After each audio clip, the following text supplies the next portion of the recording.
Oh, now we are live.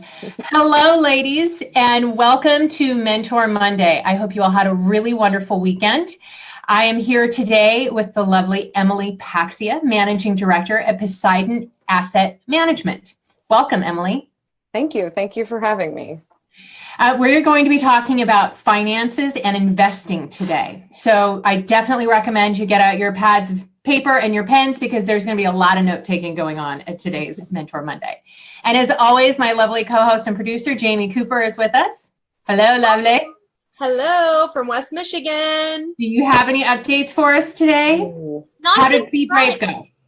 Well, we're still, actually, I got a couple of phone calls on Friday about the Be Brave campaign, and we're in discussions with some other industry leaders and maybe some politicians.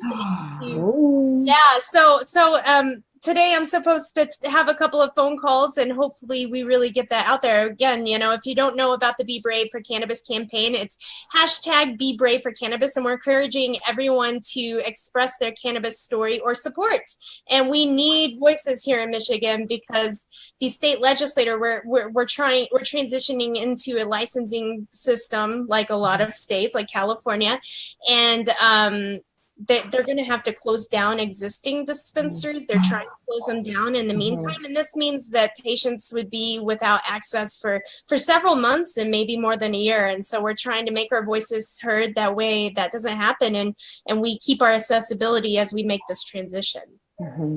Well, good luck, and please keep us posted. If you have not joined Be Brave yet and shared your story, please do so. You can find a link to Jamie's group in our group, Women Entrepreneurs in Cannabis. All right, Jamie, thanks for keeping us updated. Thank you. And as always, if you have questions, I hope that you will have questions for Emily today. Please put them in the comments, and we will check in from time to time with Jamie to see if there are any questions that Emily needs to answer. Okay, Emily, thank you so much for joining us. I saw you speak at MJBiz in May in Washington, D.C. And first of all, I was so thrilled to see a woman on stage in between two men talking about finance, because it is very rare that you actually see a woman on stage talking about finance and really holding her own with those two gentlemen. Thank you. Who know quite a bit, but you had your own thing to say. You had your own perspective on things, and I really, really appreciated everything that you brought to that presentation. And when I saw you had joined Women Entrepreneurs in Cannabis, I was so excited to have you in, and I knew I had to get you on a Mentor Monday. So thank you so much for joining us and sharing all of your incredible information with us today. My pleasure. So, I want to start with the fact that you actually have a background in working with Fortune 500 companies. So tell me a little bit about your background and how you got into finance and investing. Right. I have a very non-traditional trajectory to getting into finance. I actually came through this as a consultant and a researcher for many Fortune 500 companies, including the likes of American Express, Viacom, PepsiCo, a number of types of company, fashion brands like Ralph Lauren, just working with companies like that. And what we were always doing when they hired our group was to try to help them to either increase their sales, or to launch new products, or to rebrand and refocus the way that they were addressing consumers. And the thing that I always found so daunting about those projects was that they were up against incredibly stiff competition, in the sense that, American Express is competing against Chase, and Ralph Lauren is competing against Calvin Klein, or all of these very established brands in very established markets. And when you're doing that, it's really hard to actually increase your tiny slice of this massive and well-saturated pie. God, I would imagine. Yeah. And so, but I was always analyzing companies, thinking about how they could, do better and perform better and better serve their customers. That's really what we were always about. And so when I started looking at the cannabis industry back in 2010, 2011, when I moved to California, it was really seeing that there was so much pent up demand around cannabis, from patients, just as Jamie was talking about, all the way through to people who would like to use it on more of an adult use level. And there's so much about the cannabis plant that most people don't have any idea about in terms of how it could serve them in their lives. And so what I saw was kind of a gap between the people who are so interested in accessing cannabis and not even maybe even aware of what they could access it for, and the actual plant. And so many companies were really starting to ramp up and really start to go for how they were going to address these different markets. And as business continued to evolve in the cannabis industry, there was also not really that many technology solutions for the companies. And so for me, I was just seeing all of this opportunity space for people to come in and participate in so many different ways and to support something that's so important as the cannabis industry. And there have been so many people that have been in this industry for so very long and really leading the way. And I just thought there's so much that can be done to help them to get to the consumers. And that was really what got me excited about it, coming from that Fortune 500 background. Were you a cannabis consumer beforehand, or were you just, you were? Okay. Well, yeah. So both of our parents passed away from cancer. My dad was first in 1996, and I do remember it was a hospice nurse that first brought up the notion of medical cannabis in my household in Western New York in the 90s. It was a pretty bold thing for her to do, but I always revere hospice nurses as the people that are truly on the front edge of caring for people and not necessarily making the most politically correct decisions around it. They just want their patients to feel well. And I just think they're the most remarkable people. And so the fact that she even mentioned that, I think she was kind of pushing the boundaries of what was acceptable at that time, but it really was meaningful. And I think that I always have seen cannabis through that lens of wellness. And even at that time, it was just strictly as palliative care or something to help alleviate his symptoms and give him some quality of life at the end of life there. But I think that that's the lens through which I saw it. And then I myself actually had a pretty negative experiences with cannabis in my early 20s. And I think it was because of the fact that I was largely accessing it through the black markets. It wasn't high quality. It wasn't tested. It wasn't the strains that are appropriate to me, because who knows what you're getting. And so to me, it's like that notion of what the benefits of regulation and legalization means, that people can access cannabis in terms that they can understand and have a positive experience with it. And so when I moved to California and began to participate in the medical market out here for like my stomach issues and sleeping issues, and really became an educated consumer about it, it changed everything for me. And now I can't imagine not having it as a part of my life. So I know exactly what you mean. Yeah. So how did you then go from, okay, I'm a consumer, I see that it has benefit for me, I'm working in the corporate world. How long ago did you make that transition into cannabis? And what really made you decide to take that leap from the corporate world? Because the corporate world is safe, reliable, comfortable, it's stressful, but that's a big leap to take from that security into cannabis. Yeah, I think that I just kind of ran up against a wall of feeling like I wasn't contributing in this lifetime that I have. And I felt like I had acquired some experiences and skills that I thought could translate into the space. And in talking with my brother, we really both started to think about what we could do to participate. And it's kind of funny notion of like those who can't do teach. And I also think those who can't do invest. So we started looking at slicing and dicing the industry, kind of thinking of it within different kind of verticals and what were the investable elements of the industry. And I think it was really a calling. It was one of those moments where when the light bulb went off that I wanted to participate in this industry. And instead of bringing credit card benefits to people or new television programming to people, I wanted to make it so that it was easier for people to access cannabis. And the best way my brother and I could figure out how to do that was to invest in companies that were doing a really good job at these things, because I didn't have necessarily the skills to do that, but I had the skills to identify different aspects of the market, different aspects of the industry that were in need of support. And that's how we launched the fund. So it's you and your brother? Yeah. Okay. So I guess some people, just real quick, some people from my past life in the, major corporate world, they kind of just asked me like, aren't you worried about, what this looks like? And all I could think about was I would be more worried about passing up. It's like once you have that realization, not carrying it through and then someone else doing it. And just for the rest of my life, I would never have forgiven myself. So that's kind of how I feel about it. I completely relate to that entirely. Yeah, it's interesting once you're in the industry versus people who are looking on the outside and all they see is risk. They don't realize how much is going on. And I think you touched on something that pretty much everyone has said to some degree or another that we've had on here, which is I need to contribute. Mm-hmm. There is a greater purpose here that it's worth the risk because I have to make it available to the patients that need it. I need to change the stigma around it. We need to deal with the opioid crisis. There's so many different ways that people feel like I have to contribute and this is the way to do it. And that feeling is such a greater reward than that fear of the risk. That's exactly right. That's exactly right. Very common. Do you want risk or do you want regret? Like living with regret is it's hard, I think that's a good point, Jamie. Yeah. I should have done that. And nobody wants to feel that way and feel like they've lost out on a really great opportunity. It's so true. It's so true.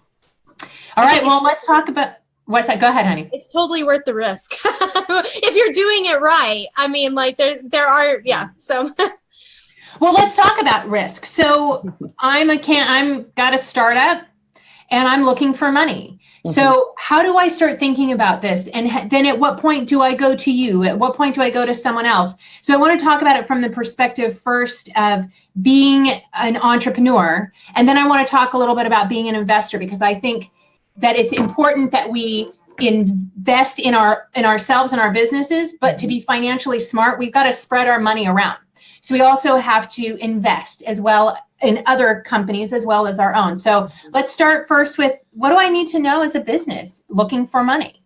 Right. I think that one of the most important things that is kind of a byproduct of what has happened in Silicon Valley in the tech industry is that a lot of founders think that the way to really get to a point of success is that they do have to raise money right away. So one of the first things I actually might say is to assess the lifetime of what you're looking to achieve with this business and whether or not it's something that's something you'd like to carry on for a few years and then an exit out of, or is it something that you'd like for to be your lifetime business? Because that is something that's really important in terms of evaluating what steps you take next. If it's something that you'd like to have for your lifetime, then it might be something to think about bootstrapping and growing and then keeping as tight to the chest as possible in terms of the types of investors that you take. So the reason I say that is that someone like me, I manage a fund. And so what I've done is I've raised money from a bunch of investors. I've given them an estimated timeline of when I think they'll be able to see a return on their capital and what that might be. And ultimately, they do want to take their returns and their capital off the table. So if someone's looking to have a company for their entire lifetime, a fund like me may not be the best choice for them, because at some point VCs will come knocking on the door saying, when are we going to exit? What is my return going to be like on this? Now, that said, there are ways you can structure the way that you raise money so that you could potentially return the capital plus some returns to the investors, more of like a cash flowing structure of an investment than a pure equity, for example, form of investment. And so that might be something to keep in mind. But I think that bootstrapping businesses, because of kind of this excitement that is born out of what has happened in Silicon Valley, has been kind of underrated. And I think that bootstrapping is something that's interesting. And so what I mean by that is really just trying to figure out how to finance at least the early stages of your company yourself. And that may not always be possible. And so it might be something to do with friends and family, but that gives you the opportunity to kind of evaluate your minimum viable product or service, whatever it is. Do you have traction? Do you have customers? Are you starting to see something form here? Do you have a prototype if you're a product company? That really is one avenue that I might suggest to people, because I just think it doesn't get enough credence or like value. People don't talk about it enough. So it's just something I always like to put out there, that bootstrapping is something that's great, and I don't think it gets enough airtime.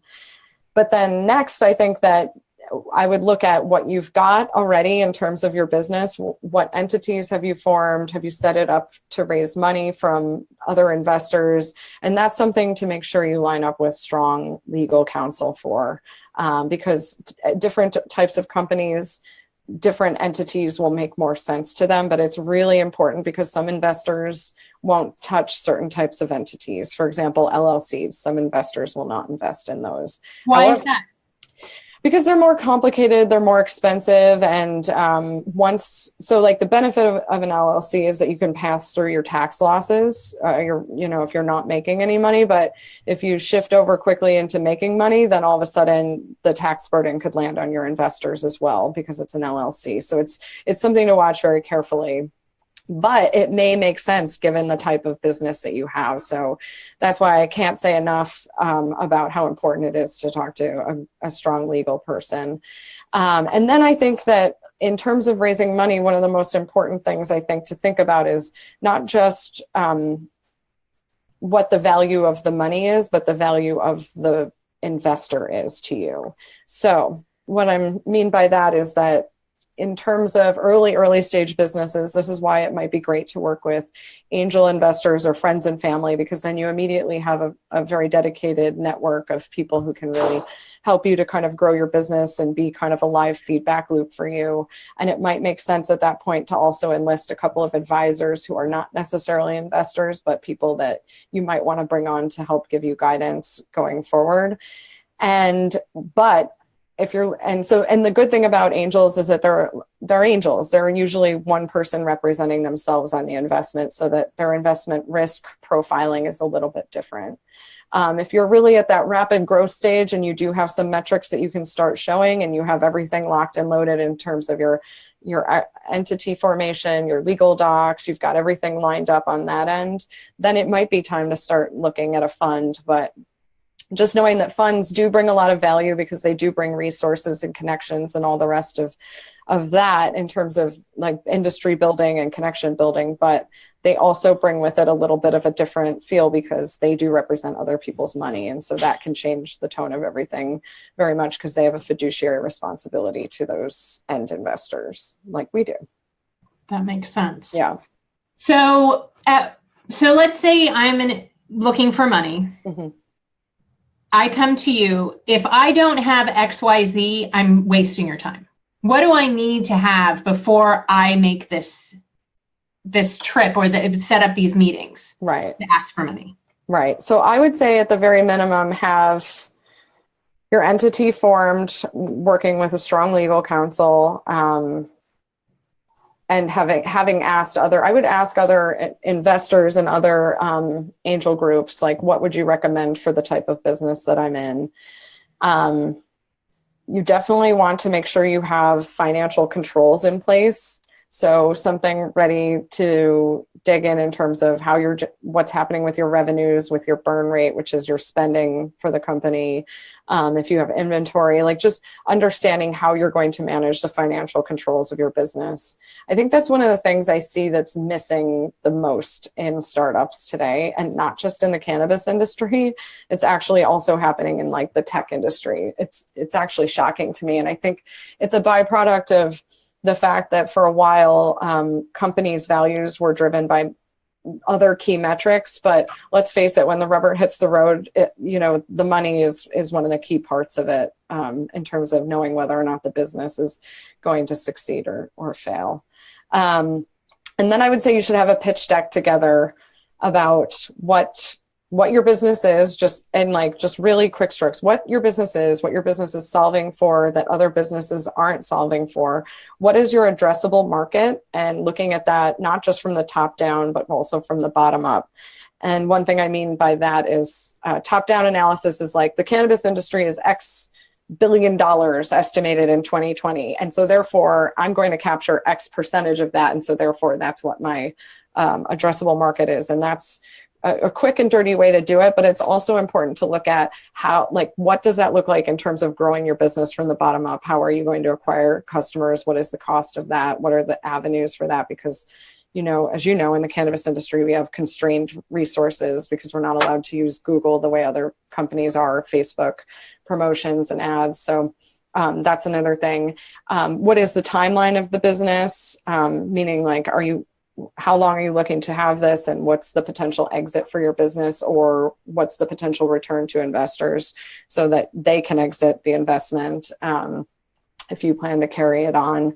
And I'm missing key team, and I'm missing something, but we can come. Oh, and the raise.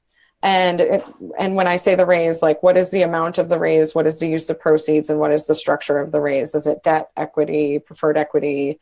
How does that look? And so just kind of those big high level points are key for why, what to come to an investor with. So let me ask you quickly about the deck, because I've had to put several decks together, and it's really challenging. It can be very overwhelming when you're faced with really dealing with what are your financial projections? Right. What is your magic that makes you different? And I've always used Guy Kawasaki's pitch deck. Yes? Yes. Okay. So it makes the whole pitch experience so much easier. Yes. So if you are doing a deck, I highly recommend Emily Paxhia. Google Guy Kawasaki's pitch deck, and it lays out 10 slides, what goes on each slide, and it's a winning formula. So I highly recommend that. Thank you for backing me up on that one. I could not agree more. I'm a huge fan, and I think I actually think that that's a timeless recommendation. I mean, I'm sure things will change, but I mean, basically what he says there and what you're saying is that those are the key punch points that an investor needs to see from go. Yeah, that's exactly right. And it's late, and he gives good guidance in terms of the size of the font. I mean, it's great. Right, 30 point or don't do it. Or don't do it. And so he makes you really distill it. And I think that, I've met a lot of women entrepreneurs, and we tend to get kind of caught up in our head and, kind of flowery in our language and this and that. And that deck forces you to condense everything into that elevator pitch.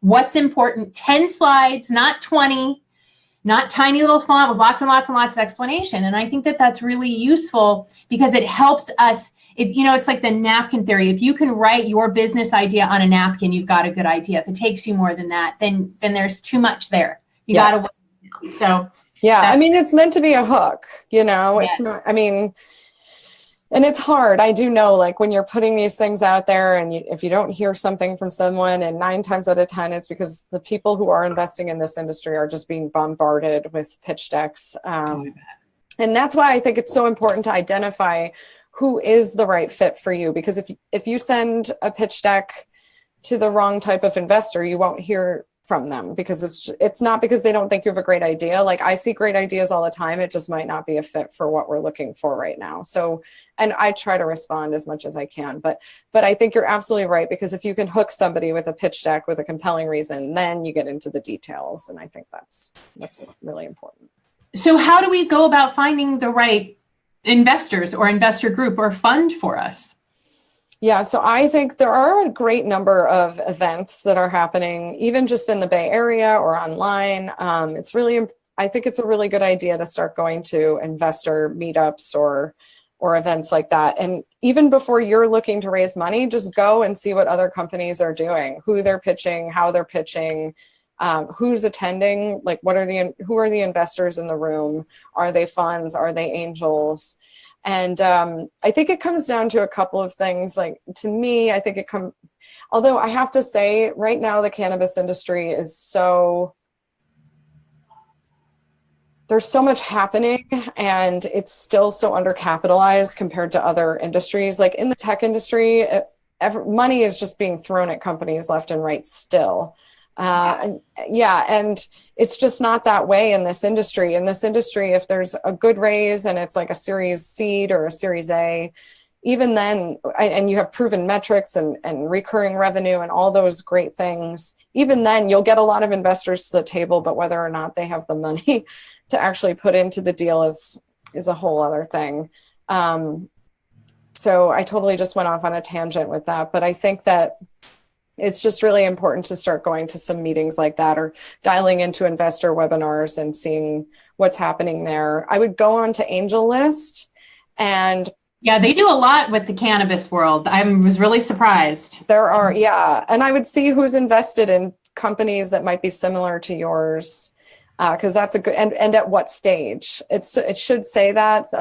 Unfortunately, I have to say this. I know some of my friends at UC Berkeley's business program are working on this because the data that's out there is really just wrong about who's led rounds, who's invested in rounds, but you can get a rough idea from using those resources. So that's one thing. But I would definitely say, what I was going to say before I got off on that tangent is that if you're looking for a size of a raise total that's like 500,000 or less, and it's maybe like a convertible note or something early stage pre-revenue, pre-metrics, I would say that typically falls more into the angel investor crowd. So just to keep that in mind. And so that's a good time to be looking at that kind of early, if you're in that early stage. If you're looking at 500,000 to $1 million of a raise, and you've got some revenues, you've got some key metrics showing, you've got a product out in the market, that's when you can be looking at angels, or sometimes we're seeing these syndicates now, which a syndicate is sometimes like funds will be running these little side, like targeted funds to raise money for a specific project. So you could see there are some syndicates that are forming of angel investors or funds that are looking to come into certain types of projects, like individual companies or individual raises. And then like $1 million plus, if you're raising and you have revenues and you have key metrics, I would say that's really when you should start looking at, oh, pardon me, text message. Start looking at funds that might be best to service you, because funds, if they have the money, which is something you might want to verify, is like, do you have your money raised as a fund, and ask around, because unfortunately I'm seeing some funds who are not yet raised, but they're out there taking calls with companies, and they don't necessarily have the capital to put to work. But in theory, if you're on the phone, if you're working with a fund, they're the ones who can write the bigger check sizes, and often do. Interesting. One other category of investors that's very relevant to the cannabis industry, which is family offices. And I mention those because we don't really have institutional money in this space in the United States. In Canada, there's more institutional money, but family offices are generally very high net worth individuals who have amassed so much wealth. They have kind of their own family office, which is managed and run by a portfolio manager, almost like it's a private fund. And those individuals have been jumping into the space more than institutional money, but they also can write very much larger check sizes as well, almost like, or maybe more so than many of the funds in the industry, because they do have deep pockets. And yeah. So go ahead. What were you going to say? I would say the next thing is that, and I can send you my due diligence list. I actually meant to send this to you. Maybe we can post it on Facebook after this. There's due diligence checklists you can run through that something like a fund might be looking for. But I would say on the spectrum, starting with high net worth individuals and angels all the way through to funds, you're going to see a spectrum in terms of the intensity of the due diligence. And I would put that family office funds and institutional money over on the right, and be ready for that to be kind of a long and detailed process. So that also, that helps you to know because there's the cost of raising capital in your time and your money to prepare those materials. So that's just something to keep in mind for founders in terms of their allocation of resources to raise money from those types of groups. That's really interesting to know. I had not thought about family offices, but that's really interesting. So now if we look at what are most people in the industry now looking to invest in, are they most interested in cultivation? Are they most interested in manufacturing or ancillary services? That's a great question. And I would say it does depend a little bit by the market. Right now, I feel like there is an actual California green rush going on, where I'm seeing money flowing into build outs of large cultivation sites, of potential retail locations, of distribution. So there's definitely a lot of interest in that. And I think that capital flows easily into that channel from people who don't know too terribly much about the industry. Because when I first talk to somebody about investing in the industry, they immediately think it's about growing or it's about selling cannabis. They don't really realize all of the various aspects of the industry that are investable. So those, I'm seeing a lot of rush and interest in that. Then there's a cohort of people who are very comfortable in investing in technology solutions. And so I'm seeing definite crossover from Silicon Valley money into ancillary technology companies because it's something that they're comfortable with. They understand the metrics that matter to them. And so that's a very great way for them to get involved because they do like the scalability of tech solutions across state lines. And they also like that it is kind of ancillary. It's a little bit at arm's length from the actual growing and selling of the plant in many ways. Yeah, that makes sense to me that would be the way they would want to make that reach. Yep, absolutely. In terms of like consumer packaged goods or branded products, I'm seeing some interest in that area. And I am seeing some people who have been involved in like companies like Pepsi or some of the larger liquor brand and spirit brands. Some of those folks are putting personal bets into branded product companies in the space because it's something, again, it's kind of about, there's this thing called the familiarity bias in psychology, and people are attracted to things that they're familiar with, whether or not they explicitly realize it. But I think that helps people when they're investing to place investments in things that they feel like they can relate to or are comfortable with. Well, that also goes back to something that Jamie and I talk about all the time, which is when you're starting your business, you have to have a brand. Mm-hmm. Because your brand enables you to actually be recognizable. Mm-hmm. And if there's an investor who's seen your brand or an ad for your brand, that starts that psychological piece of that familiarity. That's right. That's absolutely right, because it gives you an emotional connection to it. And and that can be a positive or a drawback too, which is something exactly to think about with your branding. Which is what bad branding will do. Yes. Or remaining stereotypical branding. Yes. Don't be that person. Yes. Don't. Please don't send me something with women portrayed in a uncool looking way on it. Mm-hmm. Yeah, I actually did an interview last week with MJ Biz about marketing in cannabis. And I made a comment about the fact that, Jamie, you had posted that article about that brand who had a girl with her ass hanging out in front of a cup. I saw that. Anything. It was hump day and it was her butt. She was getting into a Jeep with her butt. Oh, even more insulting.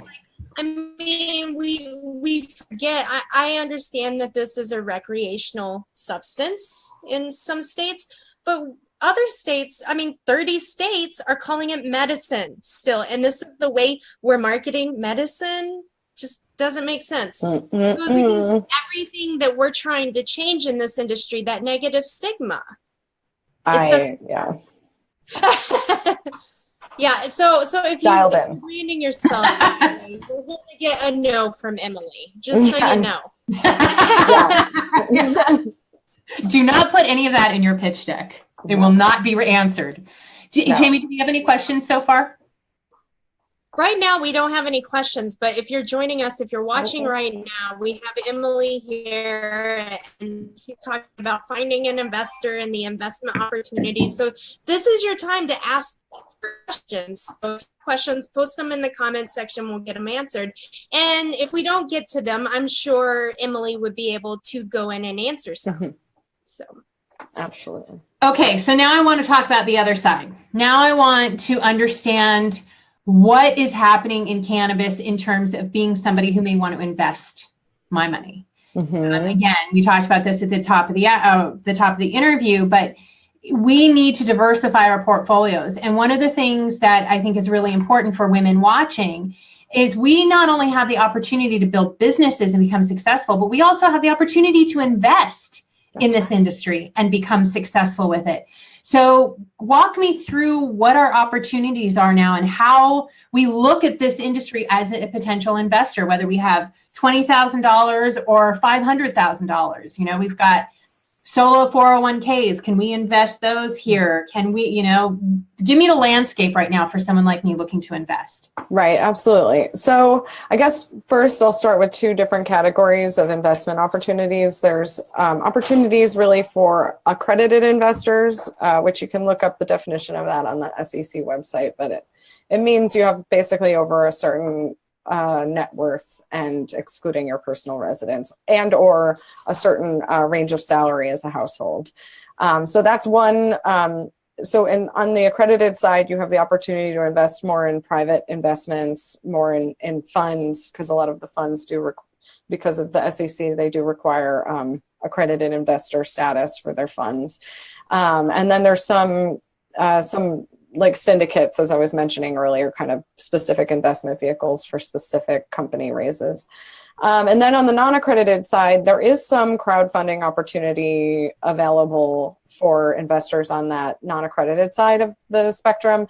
I have not seen the best opportunities on those crowdfunding platforms yet, but that does not mean that that's not going to become better.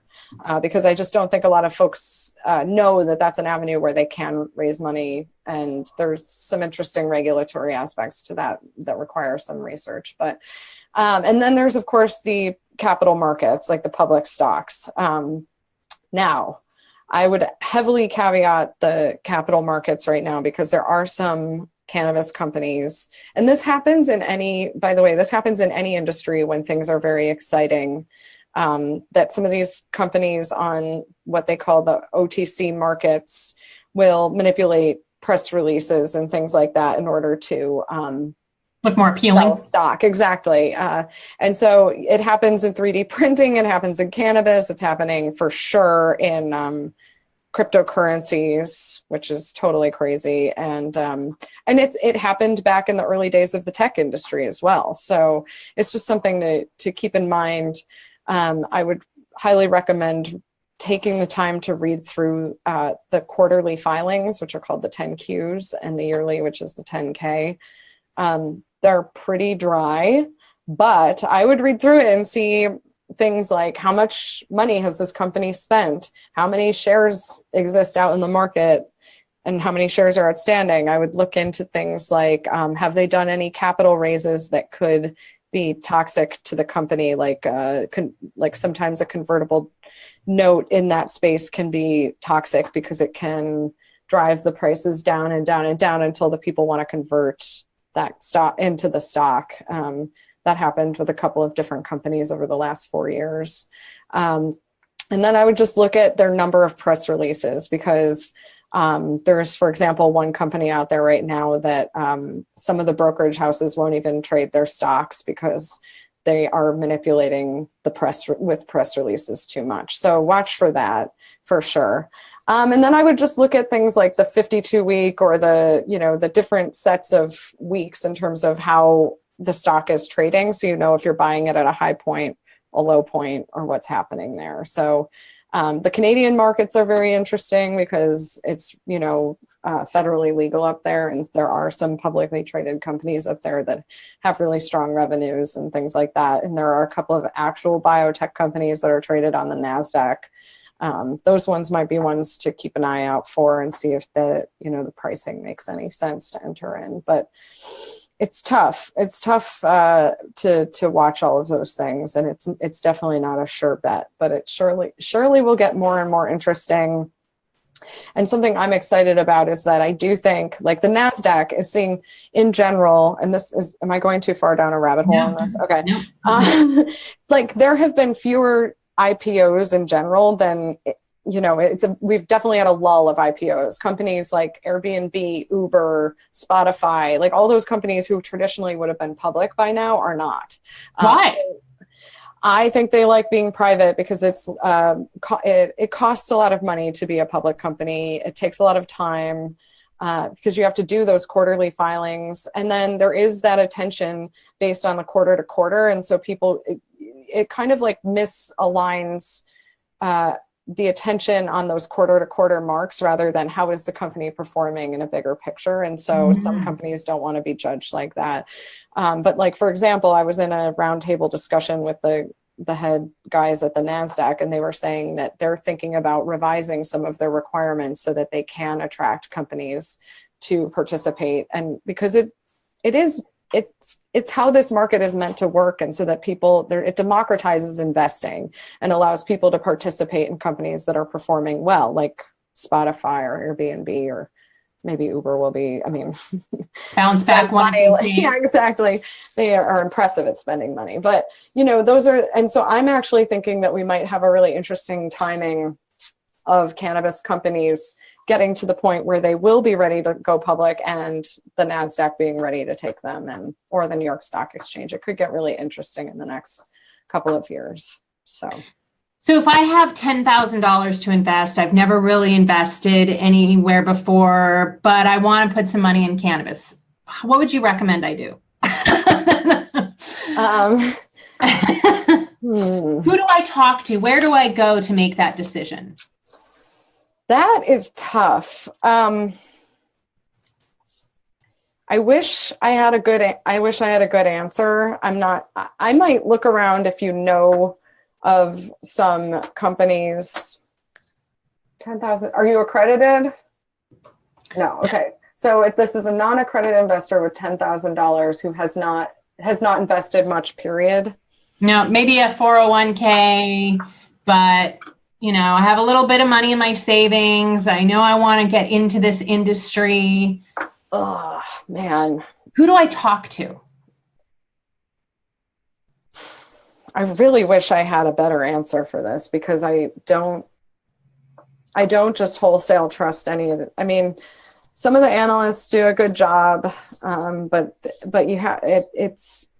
it's tricky. Like Alan Brochstein. I love Alan Brochstein. I think he does a great job of analyzing companies, but I think you have to be pretty active in your participation in trading the stock. And so I would worry that if someone put some money into something and thought, I'll just let this ride like the S&P for the next 5 to 10 years, it's bound to make money. I would not say that that's true for this industry yet. I would say hold on to it right now.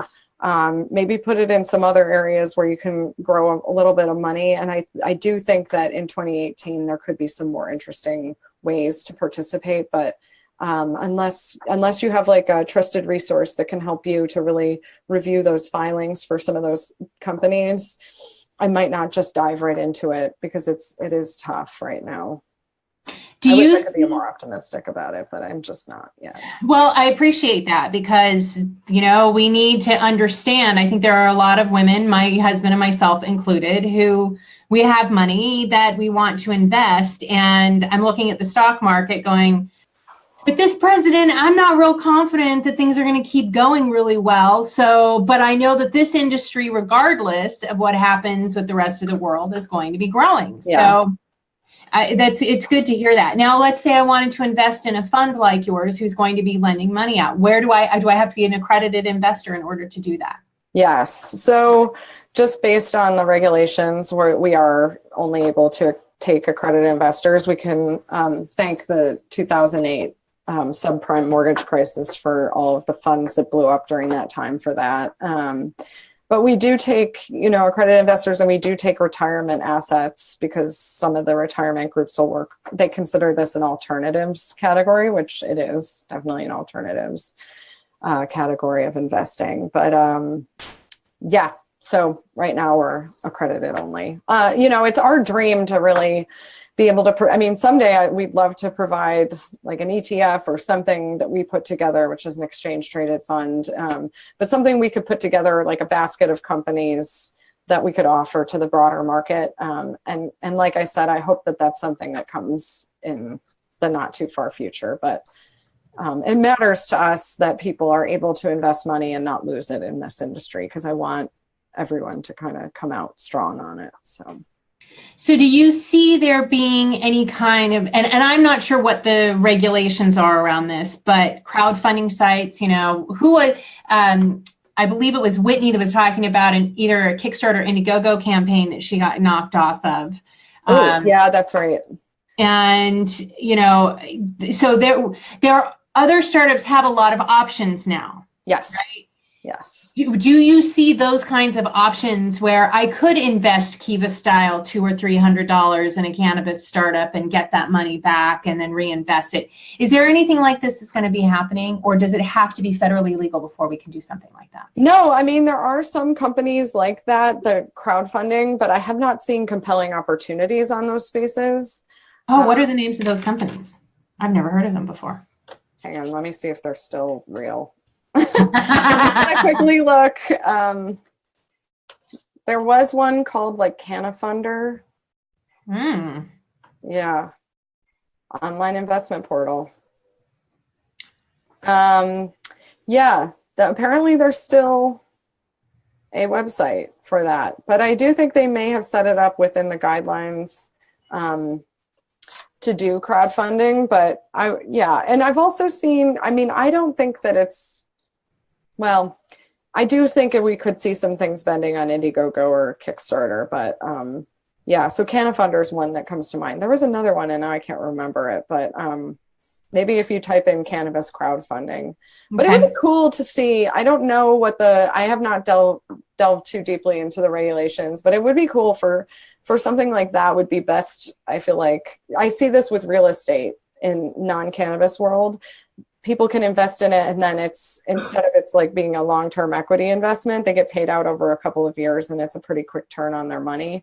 That might be more interesting in this industry because, you know, companies don't have access to traditional banking resources like short-term loans or lines of credit. And there are some people providing it in our industry, which is great because it needs to happen.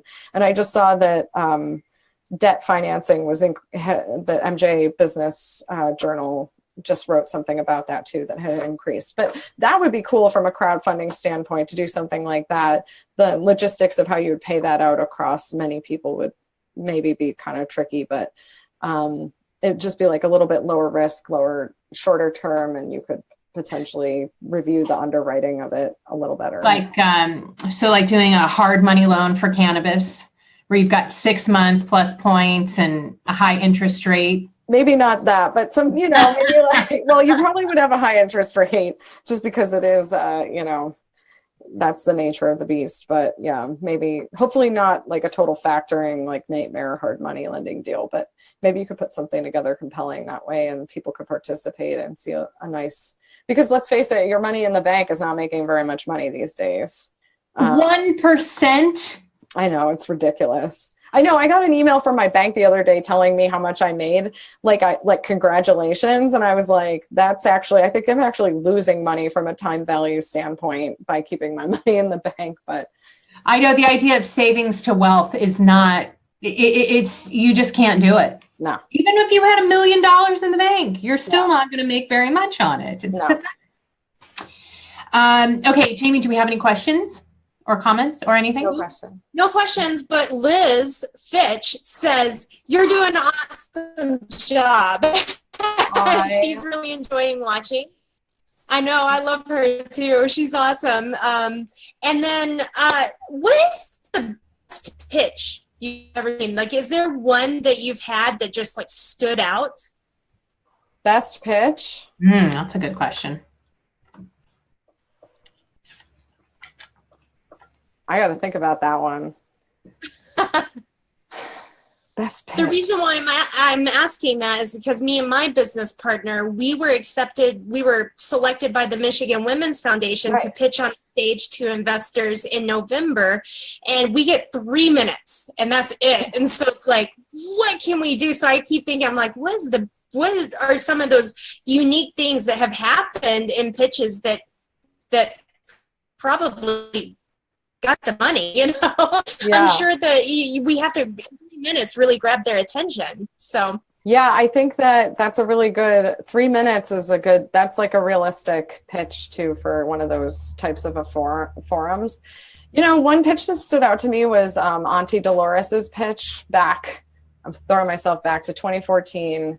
I was really impressed because, and this is something that is relevant to you too, is there was passion in the pitch behind the mission, but it was grounded in the economics, which is a really cool thing to see, especially because it was Juliana, who's a female entrepreneur, and basically she's been in the industry for quite a while, leading, you know, kind of dealing with all the leading edge issues of being in this industry. So that one stood out to me, and I do remember they won Best Pitch at ArcView, so I thought that was pretty cool.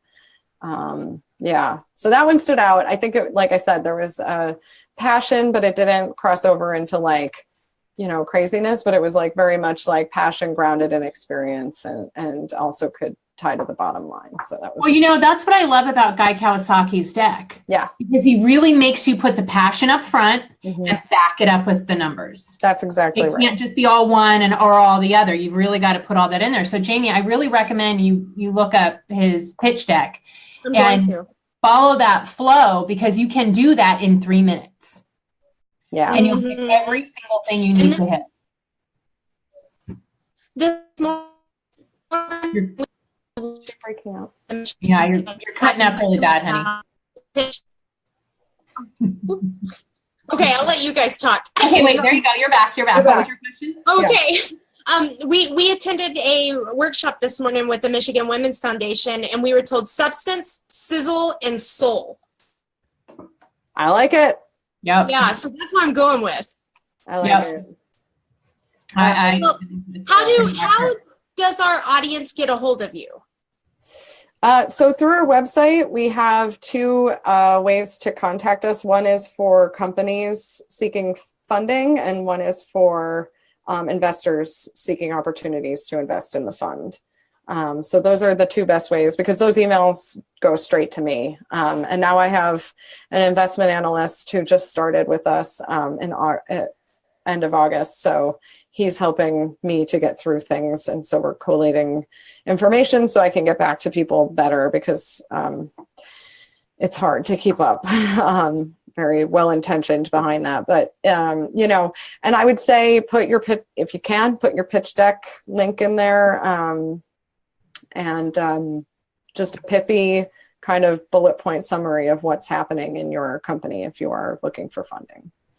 And if it's not a fit for us, which sometimes it's not just also because of our portfolio balancing, meaning we might have too much exposure in one aspect of the industry and we have to be careful about how we're managing that. But I always try to think of people who it might be a good fit for, who I know are angel investors or other funds.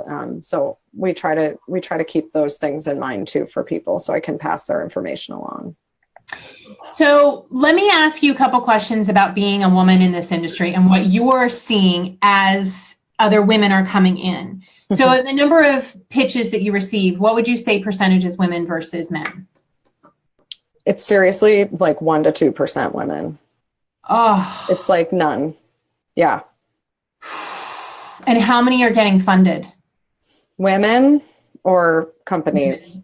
Women or women owned, operated, managed companies that women bring you the pitch. So, unfortunately, one of the categories that I see, unfortunately, a lot of times when it is a woman who's pitching, it's in a category of the industry that we have not been investing in for a while, which is kind of the branded product side of the industry. I think it's an awesome side of the industry, but we just kind of, in terms of our portfolio breakdown, it's not a space we've been investing. But I do think they've been getting some funding because, in fact, I just had some meetings in Los Angeles this past week, and it sounded like I met with 2 of the women, and they're doing well, and they got some funding, and they're continuing to grow their company. So that's great. And then I know another one just got VC funding. Again, it was one of those frustrating things where it wasn't an aspect of the industry where we were investing, but she did well. Some of these, half the time the female pitches I get or the information I get are the most buttoned up and organized. Women work really hard. So I think that translates, and it's usually a good sign for them. So some of those women are doing very well. The statistics are not in our favor in terms of how much we raise compared to men and how often we succeed in raising compared to men. And do you think that's because women are not throwing their pitch in the game, or because we're being overlooked when we do? That is an excellent question. And it's something statistics are tricky like that, right? Because it could be that women aren't putting their hat in the game. I think there's 2 things that happen. I think that women are more easily talked back from their valuations or their raises or their viability as a company, just because of the way that we've been socialized in this world. And I do think that sometimes I see in some instances where women are not focusing necessarily on the financial aspects of their businesses. And so when you don't know your this is another reason knowing the financials of your business is so important, because it's a lot easier to defend what you're asking for if you do know that information. But I do think that it may also just not be that women are throwing their hat in the ring as often as guys are.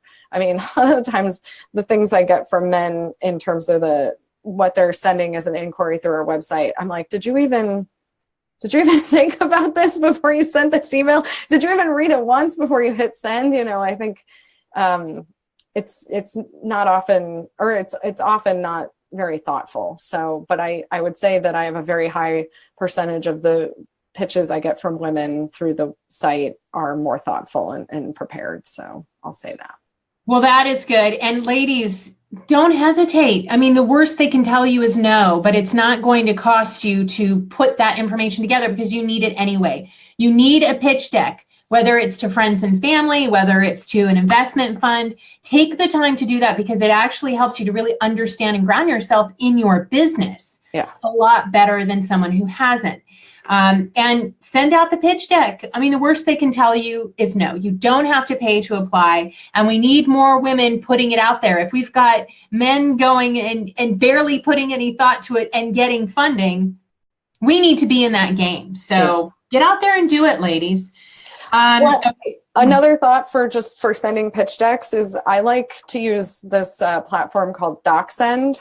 And there's another one, I'll put it up on Facebook that a colleague of mine is launching, but that way you can track who's opening it and what they're looking at in your pitch deck. So that's a really good resource. I would use that for sure. And also you can discontinue the link if you decide that it's something circulating in a way that you don't want it to. Oh, that's good. So you have some control over that too. Yeah, I love that resource. But there's another one, and I'll put it up on the Facebook page. I can't think of the name of it right now. Thank you.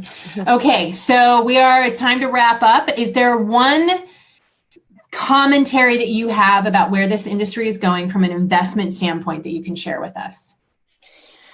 I mean, honestly, I feel like I've been doing this now for almost 4 years. And I can't say enough how this industry at this very moment is at an amazing inflection point where it is about to just go off. And I think that every time the industry faces challenges, it just comes back more strongly than it was before. And I think we've been facing challenges for the last 9 months now since the election, but we've also seen some of the greatest wins from the industry that have ever existed, including all of the states that voted for it last November. So I think that, and the interest pouring in is stronger than ever. And, groups outside of the industry are taking note more than ever, and everybody's watching. So I feel like this is the time to really start digging in and go.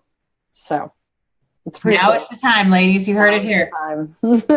So Emily, I want to have you back. We had talked about doing a workshop, and I do want to do that. And we've got a lot of mentors who actually want to provide some kind of workshop in that way. So we're looking at, after the first of the year, figuring out, Zoom actually allows conferences online. So where Jamie and I, once her chaos is over with Michigan and the holidays and my wedding and all this stuff is over, we're going to regroup and we're going to look at doing something like this online, because we've got 14 states voting on legalization in this November. That's right.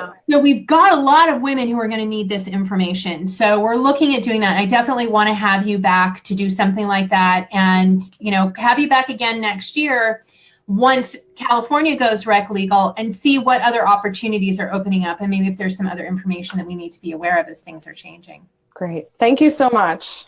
Thank you, Emily. It's been really great talking with you. I've learned a lot today. Lots and lots of notes. Good. Glad I could help. All right, ladies, thank you so much for joining us today on Mentor Monday. Thank you, Jamie. We are not going to be having a Founder Friday from now until the middle of October when I come back. I will be here on Monday, though. I believe Bailey Hancock is going to be our guest. And then after that, Jamie will be doing Mentor Mondays while I am in Bali on my honeymoon. So, the whole time I'm going to be working on this group. No. Oh, yeah, you are. What are we going to do? It's coming. Okay.